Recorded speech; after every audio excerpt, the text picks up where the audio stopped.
सबको लगा कि वो एक पैथेटिक लूजर है जिसके पास सबसे बेकार स्किल है, लेकिन बाद में वो निकला सबसे स्ट्रांग हीरो जब उसकी स्पेशल स्किल अवेकन हुई। लाइट एक एवरेज लड़का था जो एक फैंटेसी वर्ल्ड में रहता था अपनी बचपन की दोस्त लीना के साथ, जो हमेशा फ्रेंडशिप में कुछ ना कुछ फायदा चाहती थी। दूसरी तरफ लाइट एक टोटल सिग्मा था जिसका सिर्फ एक ही गोल था, एडवेंचरर बनना और दुनिया को बचाना। इस फैंटेसी वर्ल्ड में जब भी कोई अडल्ट बनता है तो उसे एक स्पेशल मैजिक फ्रूट खाने का मौका मिलता है जो उसे एक स्पेशल एबिलिटी देता है। फाइनली लाइट और लीना का टाइम आ जाता है अपनी स्पेशल एबिलिटीज अवेकन करने का। वे चर्च में रेडी होते हैं जहां एक नन उन्हें रूल्स बताती है। रूल्स बहुत सिंपल थे। स्टूपिड मत बनो और एक से ज्यादा फ्रूट्स मत खाना, क्योंकि ऐसा करने से इंस्टेंट डेथ हो जाएगी। लीना ये सुनकर शॉक्ड हो जाती है, लेकिन लाइट पहले से ही ये सब जानता था और कहता है कि दुनिया में कई लोग एडवेंचरर बनना चाहते थे, लेकिन उन्हें ऐसी स्किल्स मिली जो इस रोल के लिए सूटेबल नहीं थी। चूंकि हर फेमस एडवेंचरर के पास कॉम्बैट के लिए सूटेबल स्किल होती थी, कई लूजर्स ने दूसरा फ्रूट खा लिया और तुरंत मर गए। लीना को इससे कोई फर्क नहीं पड़ता क्योंकि वो सिर्फ लाइट के साथ अपनी लाइफ स्पेंड करना चाहती थी। वो आगे बढ़ती है और ऑल्टर पर रखे प्लेटर से फ्रूट का एक बाइट लेती है। तुरंत ही उसका बॉडी हीट अप होने लगता है और वो एक खूबसूरत वाइट ग्लो से चमकने लगती है। नन अपनी मैजिकल एबिलिटी से उसके स्टैट्स चेक करती है और शॉक हो जाती है क्योंकि उसे स्वॉर्ड सेंट की स्किल मिली थी, जो एक इनक्रेडिबली रेयर और बहुत स्ट्रॉन्ग स्किल थी जो लास्ट 10 साल पहले देखी गई थी। लाइट ये सुनकर बहुत खुश हो जाता है और ऑल्टर की तरफ एक्साइटेड होकर बढ़ता है, एक्सपेक्टिंग कि उसे भी कुछ ऐसा ही मिलेगा। लेकिन जब वो फ्रूट का बाइट लेता है तो रिजल्ट्स काफ़ी अंडरवेलमिंग होते हैं। नन अनाउंस करती है कि उसे फ्रूट मास्टर नाम की स्किल मिली है जो उसे फ्रूट्स ग्रो करने में एफिशिएंसी देती है। बेसिकली वो अब एक फार्मर बन चुका था। लाइट घुटनों के बल गिर जाता है और सोचता है कि अब उसकी लाइफ का क्या होगा। लीना उसके साथ खड़ी होती है और कहती है कि वो उसके साथ फार्म बनाने में उसकी मदद करेगी और उसके साथ काम करेगी।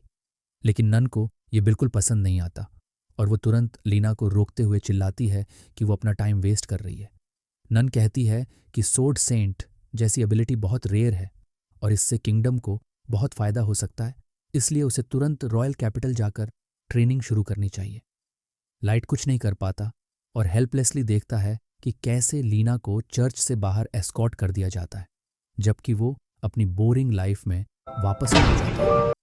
3 महीने गुजर जाते हैं और वो एक गार्डनर की तरह अपना काम करने लगता है। अपने कंपाउंड में फ्रूट्स और वेजिटेबल्स उगाता है। वो खुद पर गुस्सा करता है क्योंकि वो फ्रूट्स उगाने के अलावा और कुछ भी नहीं कर पा रहा था, लेकिन उसके पास कोई और चॉइस नहीं थी, इसलिए वो बस अपने फ्रूट्स उठाता है और मार्केट में बेचने के लिए चल देता है। मार्केट से घर लौटते हुए वो दीवार पर कुछ पोस्टर्स देखता है जिनमें लीना की तस्वीरें भरी हुई थीं, क्योंकि वो अब तक एस रैंक्ड एडवेंचरर बन चुकी थी और वो भी रिकॉर्ड टाइम में। लाइट को बहुत बुरा लगता है कि वो अब भी एक अकेला लूजर ही है। वो वापस जंगल लौटता है और एक ट्री स्टंप पर अपनी तलवार से वार करते हुए अपनी गुस्से को निकालने की कोशिश करता है, लेकिन उसकी पैथेटिक कोशिशों के चलते वो खुद को चोट पहुंचा लेता है और जमीन पर गिर जाता है, बिल्कुल एक टोटल इडियट की तरह। वो सोचता है कि लीना अब उसे याद भी करेगी या नहीं।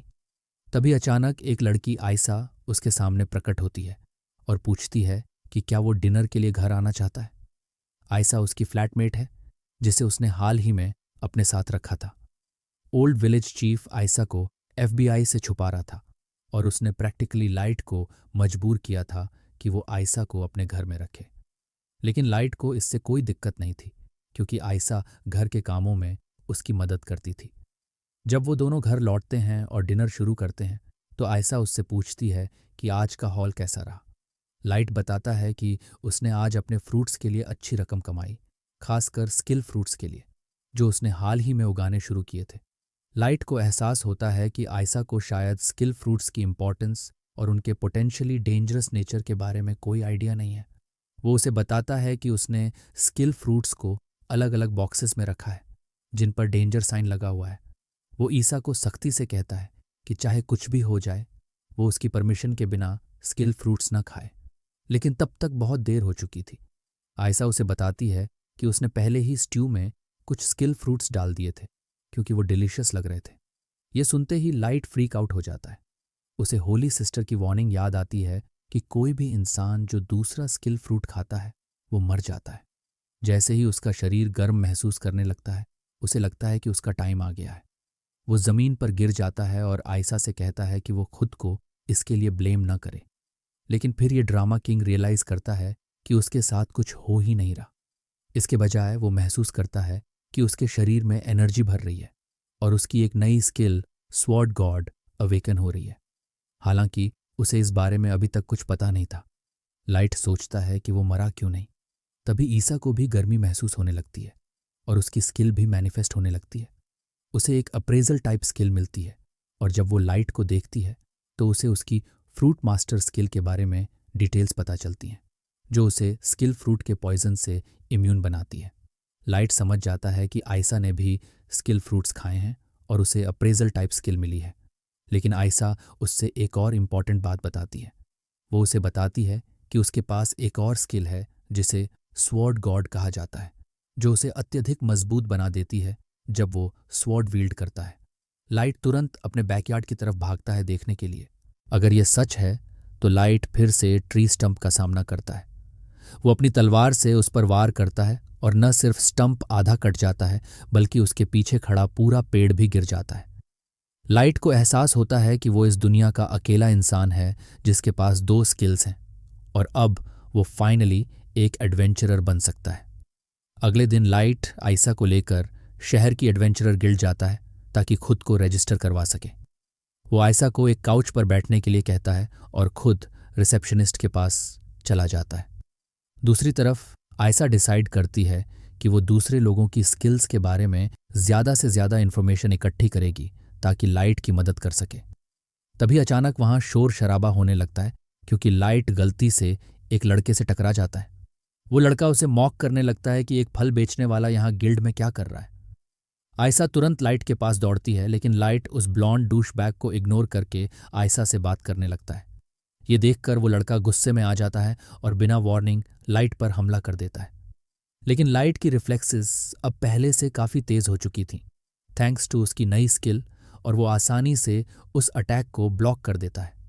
गिल्ड में सभी लोग ये देखकर हैरान रह जाते हैं कि एक मामूली किसान ने कैसे ब्लॉन्ड लड़के के अटैक को पैरी कर लिया। इससे पहले कि उसे और ज्यादा इंसल्ट सहनी पड़े, वो अपनी पार्टी के साथ पहला मिशन लेने निकल जाता है। इसके बाद लाइट आयशा को बताता है कि उसे रिसेप्शनिस्ट से अपना पहला मिशन भी मिल गया है और वो दोनों बाहर निकल जाते हैं। जल्दी ही उन्हें एक स्लाइम मिलता है जो अपने काम में मस्त था। लाइट डिसाइड करता है कि वो इसे हराएगा। आयशा अपनी अप्रेजल स्किल का इस्तेमाल करती है और बताती है कि इस स्लाइम की डिफेंसिव पावर बाकी स्लाइम्स से ज्यादा है। लेकिन लाइट के लिए ये कोई मायने नहीं रखता। वो अपनी तलवार निकालता है और अपनी सोर्ड गॉड स्किल की डेवस्टेटिंग पावर का इस्तेमाल करते हुए स्लाइम को 2 हिस्सों में काट देता है। इसके बाद वो आयशा से कहता है कि स्लाइम का एक हिस्सा काटकर गिल्ड में सबूत के तौर पर ले जाए। तभी अचानक पास से तेज चीखें सुनाई देती हैं। ये वही ब्लॉन्ड और उसकी टीम थी जो इस वक्त एक विशाल ओगर का सामना कर रही थी। उन्होंने अपने पहले दिन इतने हाई लेवल मॉन्स्टर का सामना करने की उम्मीद नहीं की थी और अब तो उनकी हालत खराब थी। लाइट उनसे पूछता है कि क्या वो ठीक हैं। तभी ब्लॉन्डी के दिमाग में एक चालाक आइडिया आता है। वो लाइट की तरफ भागता है ताकि उसे ओगर के लिए डीकॉय की तरह इस्तेमाल कर सके। उसकी टीम भी उसके पीछे दौड़ पड़ती है और लाइट के पास से भागते हुए निकल जाती है। ओगर उनका पीछा करता है, लेकिन लाइट को देखते ही उसे अपना टारगेट बना लेता है। लाइट इस मौके से थ्रिल्ड हो जाता है क्योंकि वो अपनी स्किल्स को एक असली दुश्मन के खिलाफ टेस्ट करना चाहता था। ओगर लाइट पर पहला हमला करता है, लेकिन लाइट उसके भारी हमले को आसानी से डॉज कर लेता है। आयशा उसे चेतावनी देती है कि उसकी सोर्ड गॉड स्किल उसे कोई डिफेंसिव बफ्स नहीं देती और अगर एक भी हिट लग गई तो वो मर सकता है। लेकिन लाइट अब पीछे नहीं हट सकता क्योंकि उसे लीना तक जल्दी से जल्दी पहुंचना है। वो अपनी स्किल का इस्तेमाल करके अपनी तलवार एन्चांट करता है और फिर पूरी ताकत से ओगर पर हमला करता है, जिससे वो एक ही वार में मर जाता है। बाद में वो ओगर के हॉर्न को सबूत के तौर पर लेकर गिल्ड लौटता है। ब्लॉन्डी की टीम के मेंबर्स भी रिसेप्शनिस्ट को बताते हैं कि उन्होंने अपनी आंखों से लाइट को एक ही वार में ओगर को मारते देखा है। रिसेप्शनिस्ट इस बात से पूरी तरह परप्लेक्स्ड हो जाती है और लाइट से कहती है कि वो रुके, क्योंकि उसे हॉर्न को चेक करवाना होगा। तभी अचानक पूरी गिल्ड का ध्यान गेट की तरफ चला जाता है, जहां से एस रैंक की पार्टी सेक्रेड अपनी सक्सेसफुल मिशन पूरी करके वापस लौटी थी।